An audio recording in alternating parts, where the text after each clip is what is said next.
Have you ever had that strange, quiet moment where something just doesn't sit right? Not in a dramatic way, but like the soft hum of a question vibrating in the back of your mind? It's that eerie sensation that maybe, just maybe, everything you've come to believe about who you are, what the world is, how things work, might not be quite what they seem. You sip your coffee, scroll your phone, laugh with friends, make plans, hold grudges, dream about the future, all with the steady conviction that this reality you're moving through is solid and true. But what if it's not? What if you were told that the you behind your eyes, the one who's thinking these thoughts right now, isn't really what you think it is? That the things you touch, crave, fear, or love don't actually exist the way you believe they do? That the whole structure of your experience is like a house of mirrors, endlessly reflecting back illusions that feel real but vanish the moment you look too closely? It sounds like something out of a sci-fi thriller, doesn't it? But this isn't fiction. This is one of the most powerful and destabilizing teachings ever to emerge from the depths of the human mind.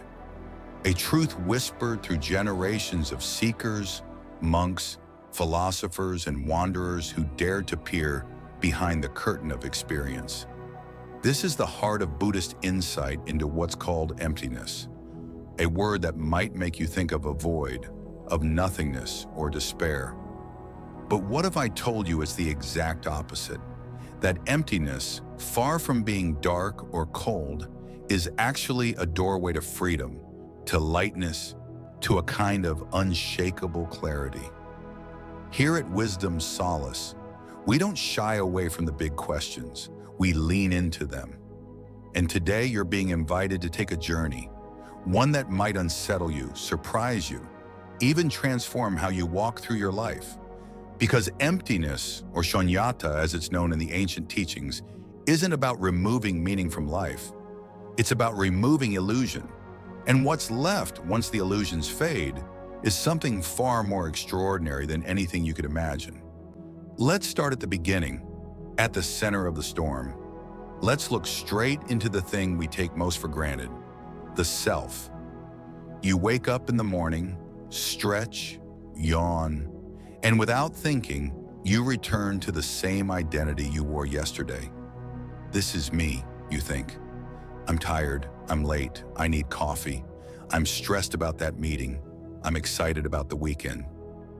Every thought hinges on the idea that there's a stable I in the middle of all of it, something that persists from moment to moment, experience to experience, something that owns your thoughts, your feelings, your body. But if you slow down just for a moment and begin to examine it, where is that self?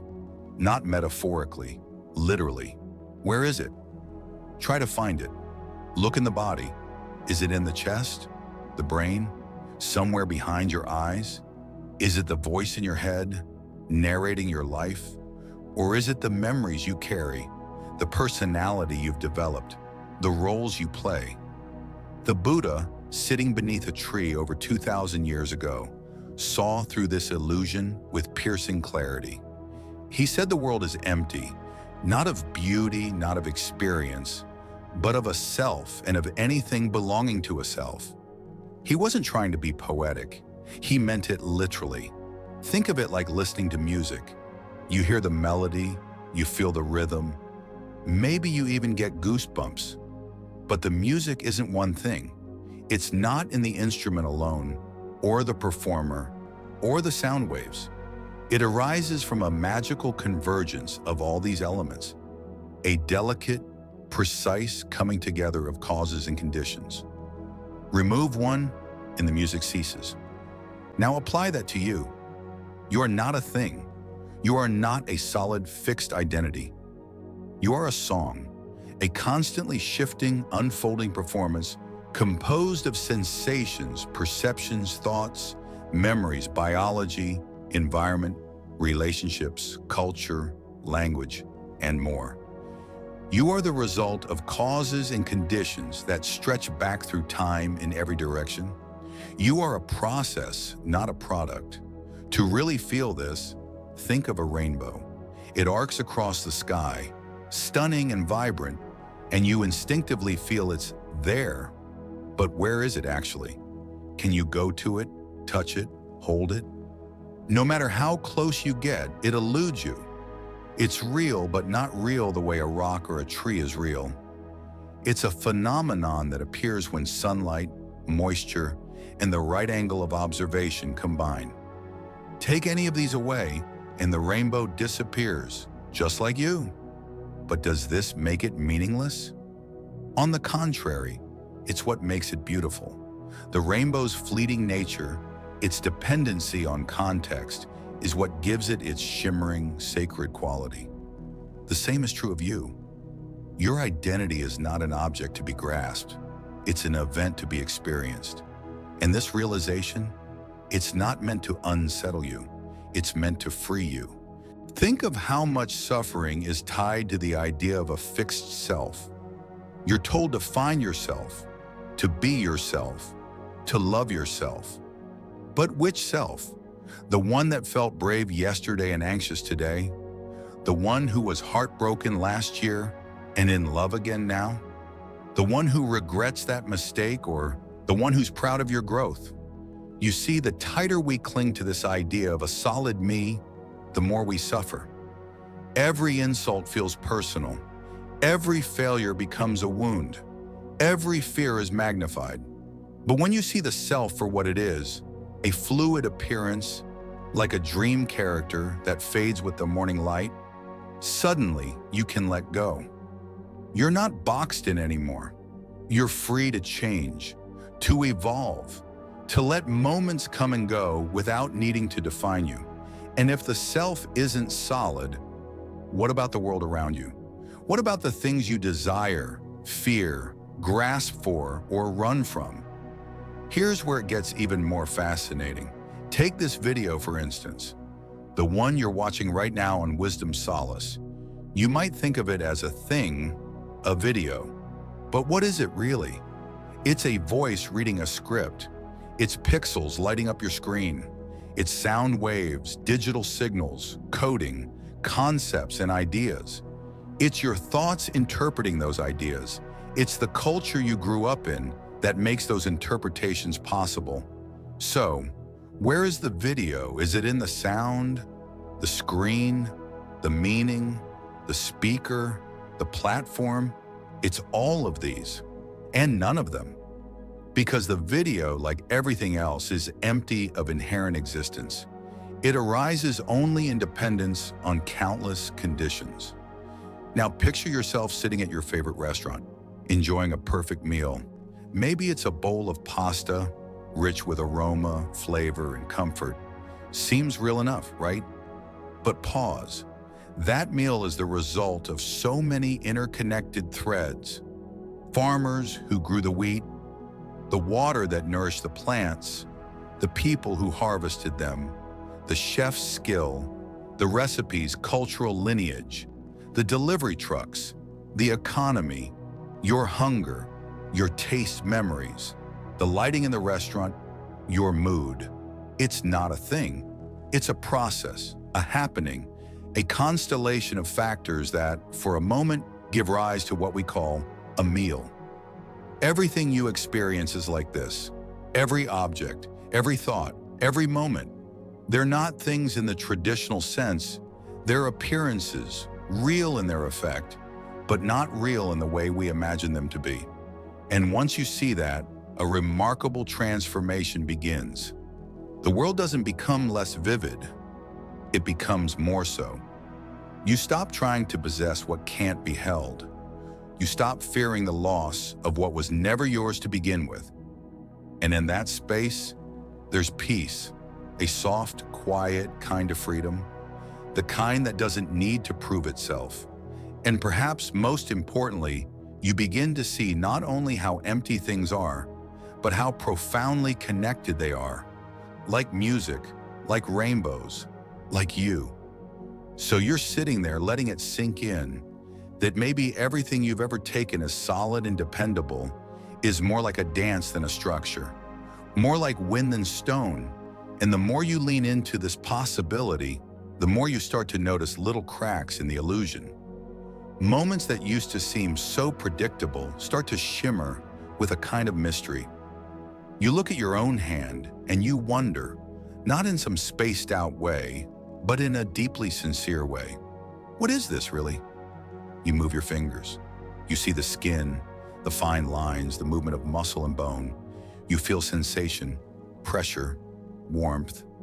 But where's the hand in all this? Is it the skin, the bones, the feeling, the concept of my hand, the memory of its use? It starts to become difficult to pin down. And this isn't some mental trick. It's not philosophy for the sake of argument. This is the beginning of a very real unraveling. That unraveling is what the Buddha pointed to, not just with his words, but with his life. A prince who left behind comfort to seek the truth, not because he wanted answers, but because he saw suffering everywhere. Aging, sickness, death, confusion, loss, fear. And he knew something had to be done, not out there, but inside. He walked into the forest not to escape, but to see more clearly. And what he saw was staggering. He saw that suffering, dukkha, wasn't random. It wasn't just bad luck. It was woven into our misunderstanding of reality. And at the heart of that misunderstanding was the belief in a fixed self, moving through a fixed world, trying desperately to hold on to things that, by their very nature, cannot be held. Everything changes. Everything. Your body, your thoughts, your relationships, your status, your dreams, even your sense of time, place, and reality. And yet we keep trying to anchor ourselves in a sea that never stops moving. No wonder we feel anxious. No wonder we feel afraid. We're clinging to waves. But there's another way. Instead of fighting the current, what happens if you let yourself float? Instead of pretending that the self is a rock, what if you let it be what it is? A river. This doesn't mean becoming passive. It doesn't mean giving up on life. In fact, it means the opposite. When you stop clutching so hard, you're finally free to live. Not through effort and control, but through openness. You begin to dance with experience rather than wrestle it to the ground. This is what emptiness makes possible. It's not nihilism, it's not despair, it's liberation. Imagine this. You're standing in front of someone who just insulted you. Maybe they said something cruel. Maybe they questioned your worth. Your old instinct would be to defend, to push back, to armor up. How dare they, you think? They don't know me. And underneath that, a trembling fear that maybe, just maybe, they're right. But now from this new perspective, something different happens. You start to see that their words aren't about you. Not really, they're coming from their own pain, their own conditioning, their own momentary storm. And you, that solid self they were talking to, you begin to see that it's not so solid after all. There's space around it now. Breathing room. You realize that the insult has nowhere to land. Not because you've built thicker armor, but because the thing the insult was aiming for doesn't exist the way you thought it did.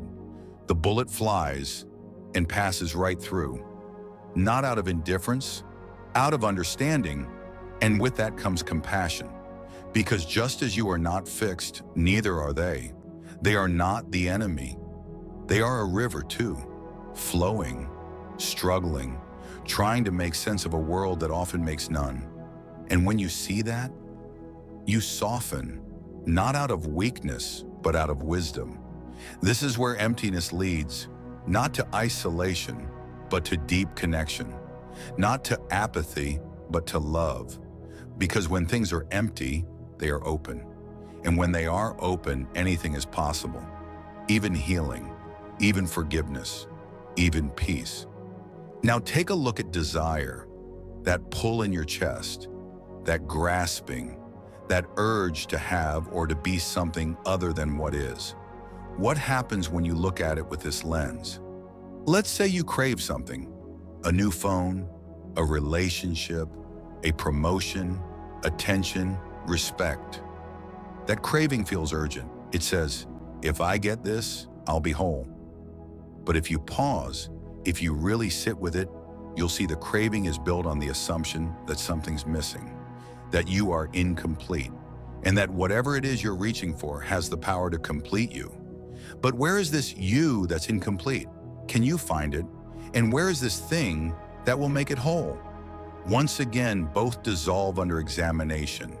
The desire isn't rooted in truth, it's rooted in illusion. But again, don't mistake this for cynicism. This isn't about becoming detached or cold, it's about becoming clear. When desire is seen for what it is, an arising thought, a conditioned habit, it loses its grip. And then you're free to enjoy without addiction, to love without fear, to act without needing a reward. It's like waking up from a dream, not because the dream was bad, but because real life is waiting. And the most beautiful part? You don't have to change anything externally to begin this awakening. You don't need to go to a mountain. You don't need to shave your head or learn Sanskrit. You don't need to chant or sit cross-legged for hours. Those things can help, sure, but they're not the point. The point is right here. It's in the way you look at your morning routine. It's in the way you listen to someone speak. It's in the way you pause before reacting.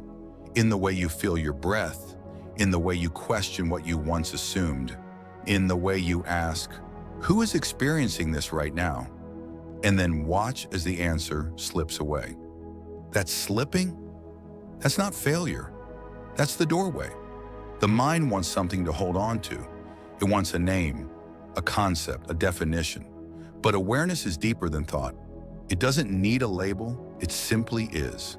Like the sky, like space, this is what the Buddha realized under the Bodhi tree, that awareness itself is not owned. It's not yours, it's not you, it's not even a thing. It's the clear, knowing presence in which all things arise and pass away.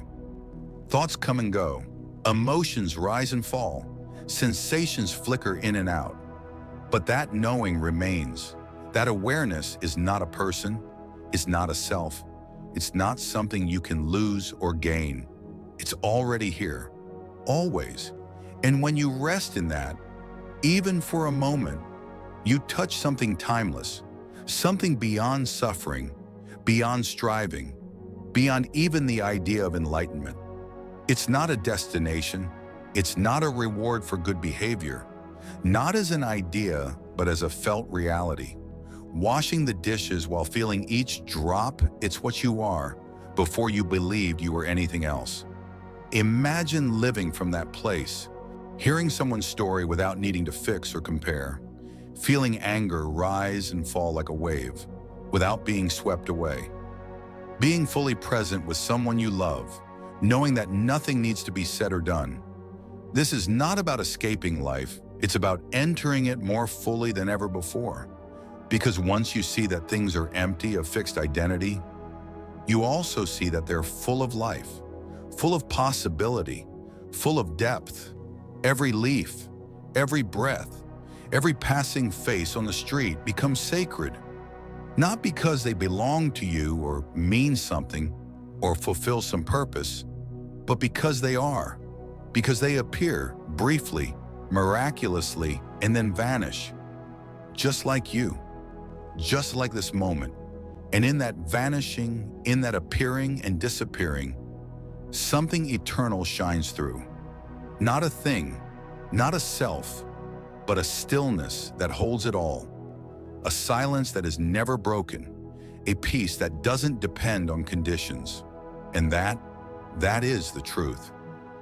You're walking down a quiet street one evening, just after the sun has dipped behind the skyline.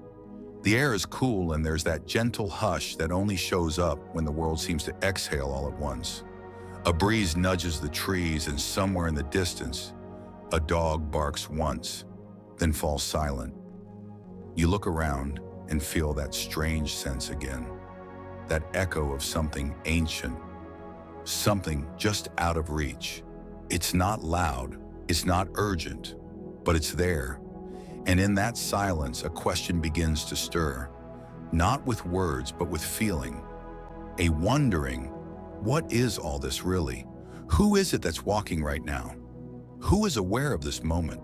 You've probably heard people say, live in the present or be here now. But few talk about what that actually means, how slippery it really is. Because the present, it doesn't stay still. The second you try to grasp it, it's gone. You reach for now and it becomes then. You chase a moment and it dissolves. But there's something deeper here, something worth following. Let's start with time. We move through life as though time is a straight line, past behind us, future ahead, and here we are in the middle, trying to hold it all together. But when you actually look, when you bring your full awareness into the fabric of your experience, you realize something wild. You've never actually touched the past or the future. All you've ever known is this unfolding now. Memory is just a thought appearing in the present. Imagination? Same. Even planning, anticipating, regretting. It's all happening right now. There is no other time to be in. The idea of time? That's a story told by the mind. And yet, we live as if the past is a weight we have to carry, and the future is a test we have to pass. What if you put it all down? What if you stop trying to fix the past or perfect the future, and instead you drop so deeply into this breath, this sound, this flicker of sensation, that the rest of it just floated away? That's not escapism. That's waking up. Because when you drop into the raw, unfiltered reality of this moment, you begin to see clearly. You begin to see how much of your suffering is built not from what is, but from what your mind adds on top of what is. A headache is just a sensation until the mind says, this shouldn't be happening. Rain is just water falling until the mind says, this ruins everything. A breakup is just a change in connection until the mind says, I'll never be loved again. Can you see it? The pain isn't just from the thing, it's from the story we weave around the thing. And when you start to see that, even a little, you begin to unravel the threads. You begin to notice that thoughts aren't facts, that feelings aren't commands, that reality is simpler, quieter, more fluid than you ever imagined. And here's where the beauty of emptiness truly begins to shine.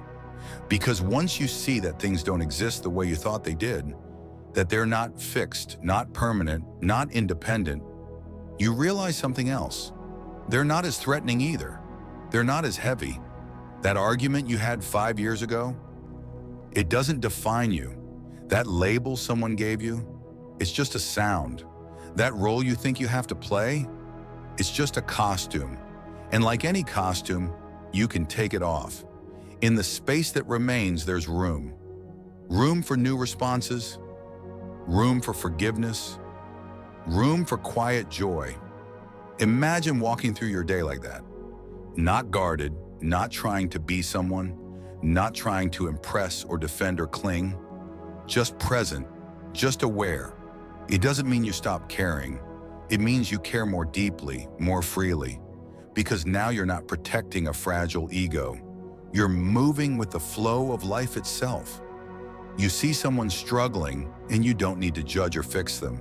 You just meet them as they are, not as a concept, as a living, breathing miracle unfolding in front of you. You see a flower in bloom, and it hits you. It won't last.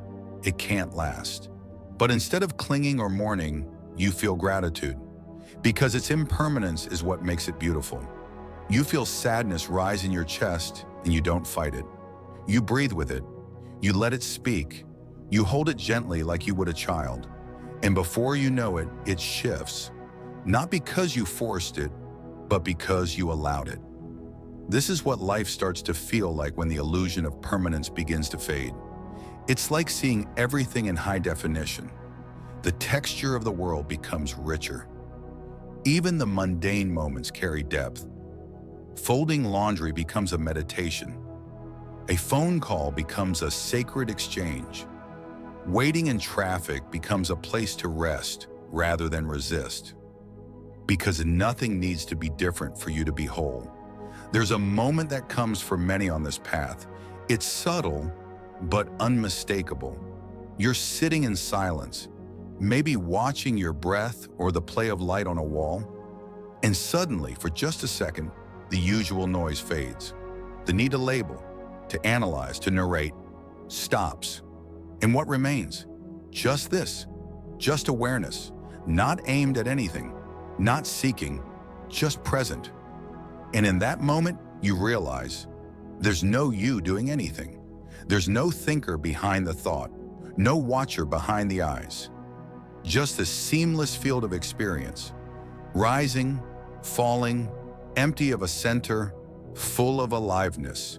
You don't disappear, you become vast. And with that comes the sweetest surprise. There's nothing to prove, nothing to fix, nothing missing. Because the you that was always chasing completion, it was never solid to begin with. It was a mirage, a character in a story. And now the story is being rewritten, not with words, but with silence. A silence that holds everything, a silence that judges nothing. It's easy to miss this in the noise of everyday life. The world pulls you back into your roles, your routines, your dramas. But once you've glimpsed that stillness, it never really leaves you. It lingers, it whispers, it invites you back. Sometimes in the space between thoughts, sometimes in a stranger's eyes, sometimes in the quiet just before sleep. It's always there, waiting, and it doesn't need you to believe in it. It doesn't need you to understand it. It just is.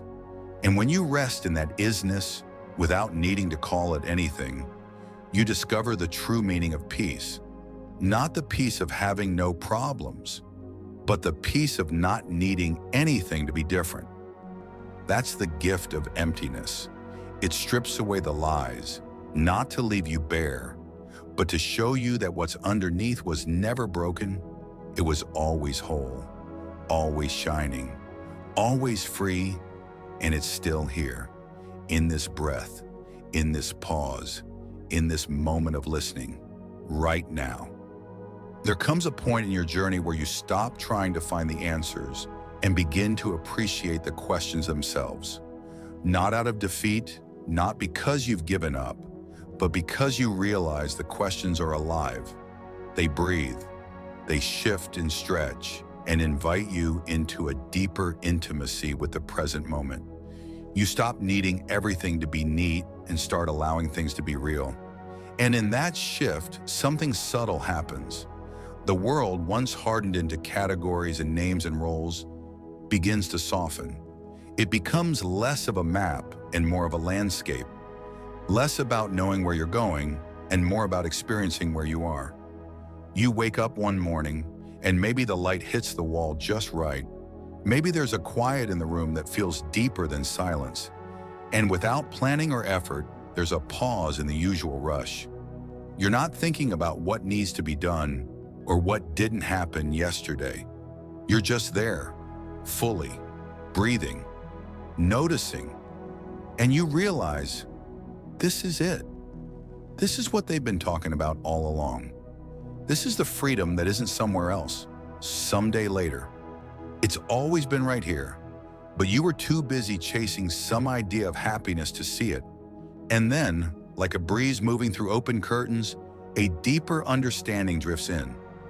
That all the grasping, all the reaching, all the fear and craving, it was built on a misunderstanding.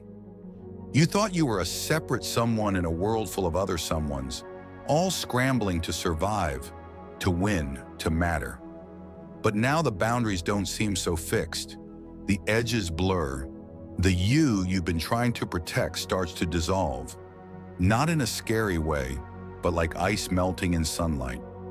What's left is spaciousness, awareness, presence without tension. love without agenda. You're not disappearing, you're expanding. And as the self you thought you were starts to loosen its grip, you begin to see others differently too. The cashier who barely looked at you, the stranger on the bus, the coworker who talks too much, all of them once part of the background, now become vivid, complex, sacred. You start to feel their presence, not just as roles they play in your story, but as full expressions of life, just like you. You see the way they reach for comfort, avoid pain, hope to be seen, and your heart, no longer barricaded by identity, begins to open. Not with sentimentality, but with truth, with clarity, with quiet compassion. There's a particular kind of stillness that grows in you when you stop trying to be somebody. It's not laziness, it's not passivity, it's the opposite of hiding. It's presence so complete that there's no need to prove or defend or define. You walk through a crowd, and instead of scanning for approval or comparison, you just feel the air on your skin. You hear the sound of feet on pavement, voices merging and parting like waves. You are in the world, but not possessed by it. Experience flows through you. Nothing sticks, nothing lingers longer than it needs to. Even your emotions, once seen as permanent landmarks, begin to move differently. Sadness shows up, and instead of bracing against it or dramatizing it, you let it be. You sit with it like you would with a tired friend. No fixing, no pushing it away, just presence, and when it's ready, it leaves. Joy comes too, and you don't try to hoard it or stretch it into forever. You just breathe with it. You let it fill the room, and then, like everything else, you let it go. There's a grace in this rhythm, a wisdom in knowing that nothing belongs to you, not because you don't matter, but because you're not separate from the flow. You are the flow. And then there's thought, the constant commentator, the endless narrator of your life. You've probably taken it for granted, assumed it was you speaking, but now you begin to notice the space between thoughts, the stillness that doesn't argue or explain, the awareness that hears the thought but isn't the thought. You start to see how much of your identity was built from recycled ideas, opinions borrowed from others, judgments absorbed from childhood, plans inherited from fear, but none of it is solid. None of it is ultimately true. And in that realization, a door swings open. You start to wonder, not intellectually, but in your bones. What am I really if I'm not these stories? If I'm not my past, not my roles, not even my preferences and fears? And instead of rushing to replace the old story with a new one, you let the question hang. You let it breathe. You let yourself not know. That not knowing becomes your refuge. Because inside it, there's room to see clearly. There's space for life to surprise you. You begin to meet the world with fresh eyes, with a softness that is both vulnerable and strong. You stop needing to be right. You stop needing to win, and the world responds. Not always kindly, not always gently, but it responds with truth, with echoes of the same emptiness that lives in you. A friend disappoints you, and instead of closing off, you open. You feel the sting, yes, but you don't let it define them. Or you. A plan falls apart, and instead of spiraling into self-blame or panic, you pause. You notice your breath. You let the moment reshape itself without resistance. This is what freedom looks like. Not control, not perfection, but intimacy. Intimacy with reality as it is. There's a kind of joy that arises when you no longer need the moment to be different than it is. It's not loud. It's not ecstatic. It's the quiet joy of nothing missing. The joy of being able to look at a sky without naming it, to hear a bird without turning it into a metaphor, to feel your own heartbeat and not need to explain why you're here. That kind of joy doesn't depend on getting what you want. It doesn't come from achieving or accumulating. It comes from releasing, from letting go, from remembering what you are beyond all the layers. And all of this shift in seeing, this unwinding of the self, this falling away of illusion, it doesn't happen once. It's not a single awakening and then you're done. It's a pathless path, a return that happens again and again, deeper each time. Some days it's clear. Some days you forget. Some days you get caught in the story again, and that's okay, because even forgetting is part of remembering. Even the most contracted moment carries a seed of freedom. Even confusion can point the way home. And so you walk, not towards something, but with something. A quiet knowing, a presence that was always there, waiting beneath the noise. You carry it into your daily life, not as a philosophy, but as a way of being. Washing dishes becomes a prayer. Waiting in line becomes a meditation. Conflict becomes a mirror. Every moment becomes a doorway, not to escape, but to enter more deeply. You don't need to be extraordinary. You don't need to be enlightened. You just need to be here, really here, in this breath, in this body, in this unfolding now. And from this place, this stillness, this silence, this space where nothing sticks and everything flows, your life begins to flower. Not into something flashy or dramatic, but into something real, something grounded, something luminous. You become the kind of presence that calms the room without saying a word. You become the eye of the storm, not because you're trying to be peaceful, but because you've stopped fighting reality. You've stopped trying to control what was never yours to control. You've stopped trying to fix what was never broken. You've stopped trying to become what you already are. And in that stopping, in that letting go, you begin to live. There's something almost poetic about how quietly truth reveals itself, not in grand gestures or lightning strikes, but in the smallest, most overlooked corners of life. It's in the way sunlight filters through dusty curtains, or how a child stares at nothing and smiles, lost in a world untouched by language or expectation. It's in the silence after laughter, in the pause between heartbeats, in the moments we don't notice until we're no longer chasing something else. You start to see that the truth doesn't need to shout. It doesn't need to convince or dominate. It's patient, gentle. It waits for you to slow down, to stop looking outward long enough to feel inward. And when you do, even briefly, it speaks, not in words, but in presence. The journey you're on isn't about becoming something else. That's the greatest trick the mind plays. That who you are isn't enough. That you need to improve, upgrade, evolve into something more valuable, more enlightened, more worthy. But what if that was all a distraction? What if you've been whole this entire time and the work isn't in becoming, but in remembering? In peeling back the noise, the conditioning, the layers that told you your value is in your doing, your titles, your image. When you start to let go of those stories, not out of rejection, but out of compassion, you begin to sense the ground beneath it all. You begin to come home. And home isn't a place, it's not a destination. It's a recognition, a shift from searching to seeing, from doing to being, from controlling to allowing.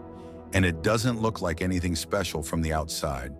You might still go to the same job, talk to the same people, sit in the same room, but inside everything's changed. There's a spaciousness now, a tenderness. You don't react as quickly. You listen more. You don't fill the silence just to avoid it. You begin to trust that what arises in stillness is worth meeting. People will still misunderstand you. Life will still bring its chaos. But you'll carry a new kind of strength, not one built on resistance or defense, but on openness, on clarity. And because you're no longer holding on so tightly to who you think you are, You can move through the world more freely. You can say, I don't know without shame. You can be wrong without falling apart. You can sit with someone's pain without needing to fix it, because you've started to sit with your own. You've learned that discomfort isn't the enemy. That sadness doesn't mean something's broken. That joy doesn't need to be earned. And with that, your definition of love changes. It's no longer something to possess or chase. It's not about being completed by someone else. Love becomes less of a transaction and more of a state of presence, a way of being. You start to see love in unexpected places, in the quiet patience of a friend who listens without interrupting, in the way you offer yourself rest when the world tells you to hustle, in the forgiveness that arises when you realize everyone is carrying something you can't see. Love becomes the thread that connects everything, not as an idea, but as a lived truth. You stop asking life to be fair. You stop needing it to match your expectations. And in that surrender, a deeper joy surfaces, the kind that isn't dependent on what's happening, the kind that holds both laughter and tears in the same breath, the kind that knows how fleeting it all is and loves it more because of that. You walk outside and feel the wind on your skin, and for once, that's enough. You notice the way your breath moves in and out, and you don't rush past it. You begin to inhabit your body not as a project, but as a sanctuary, a temple of sensation and life and mystery. Even your pain starts to feel different. It's still there. It still aches, but now it has room to move. You're not bracing against it, not building stories around it, not using it to define yourself. You just let it be there. You breathe with it. You notice where it lives in your body. You listen to what it's trying to say. And slowly, something shifts. Not because you pushed, but because you stayed. Because you brought the light of awareness to what was once hidden in shadow. And that's when you start to see how rare and beautiful it is to simply be here. To be awake in the middle of this strange, messy, miraculous experience called life. You don't need to have it all figured out. You don't need to have a plan. You just need to show up, fully, honestly, softly, again and again, in the face of uncertainty, in the face of heartbreak, in the face of beauty so overwhelming it makes your chest ache. You start to realize that presence is the ultimate act of courage. To stop running, to stop numbing, to feel fully, to let life break your heart open instead of harden it. That's not weakness, that's strength. The quiet, steady strength of someone who has nothing left to protect and everything left to love. There's no arrival point, no final destination where you'll be done and perfect and untouched by struggle. That's not what this is about. This is about depth, about meeting yourself over and over, more honestly each time. It's about letting your edges soften, letting your armor drop, letting the river of life move through you without needing to control the current. And every time you forget, every time you fall back into the story, the illusion, the grasping, that's okay. That's part of it too. There's no failure in forgetting, only another opportunity to return, to begin again, to come back to the breath, to come back to now, to come back to the silence beneath the noise. Because that silence, that stillness, that's where you meet yourself. Not the self built on accomplishments and appearances, but the self that was always there, watching, waiting, loving. The self that isn't separate from the trees, the sky, the stranger walking by. The self that knows there's no such thing as other, only reflections, only different expressions of the same light. And once you see that, really see it, you can never unsee it. The world becomes your teacher. Every moment becomes your practice. Every encounter becomes sacred, not because it's all easy, but because it's all alive. You find yourself crying without needing a reason, laughing at the absurdity of your own mind, sitting in silence and feeling more full than you ever did chasing success. You stop needing to be understood, and in that freedom, you understand others more. You see the masks they wear and love them anyway. You see the masks you used to wear and thank them for trying to protect you. And then you let them go. You let it all go, not to escape, but to finally arrive. And there you are, here, alive, whole, already. Somewhere along the path, when the noise softens and the striving fades, you realize that the search you've been on, the desperate search to feel complete, to feel enough, to feel seen, was never leading you away from yourself. It was always circling back, inviting you again and again to the very place you were standing. It's strange how far we'll go to escape what's already within us, how much energy we spend trying to find outside what has been silently resting inside, patiently waiting to be noticed. And it doesn't come with fireworks. It comes like a soft breath, a gentle reminder, a whisper that says, you were never lost. You begin to trust stillness, not just in meditation or in quiet rooms, but in the middle of everything. When a conversation pauses and the silence stretches long, you no longer feel the need to fill it. When something beautiful happens and words can't capture it, you don't try to explain. You just let it be beautiful. When pain rises and you have no answers, you sit with it. You breathe with it. You let it speak its language without trying to translate. There's a sacredness in this kind of presence, a reverence for what is. And the more you let yourself rest in it, the more the world starts to open in unexpected ways. You begin to notice things that used to pass by unnoticed. The rhythm of footsteps on pavement, the quiet strength in someone's eyes, the way sunlight dances on the surface of water, or how your chest subtly expands with every breath. It's as if the entire world has been waiting for you to look up, to pause, to see, not just with your eyes, but with your whole being. And when you do, it's overwhelming in the best way. You realize how much beauty there is in the ordinary, how many miracles you've missed while chasing something grand. Even your inner world becomes less of a battlefield and more of a sanctuary. Thoughts still come and go, but they're no longer in charge. You start to see them like weather, passing storms, drifting clouds, bursts of sunlight. You don't believe every story they tell. You don't obey every command. You don't resist them either. You just watch. You let them move through, knowing that you are not the thought, not the emotion, not the fear. You are the sky that holds it all, the awareness that notices but does not cling. And it's in this space, this unhurried presence, that you start to meet yourself more honestly than ever before.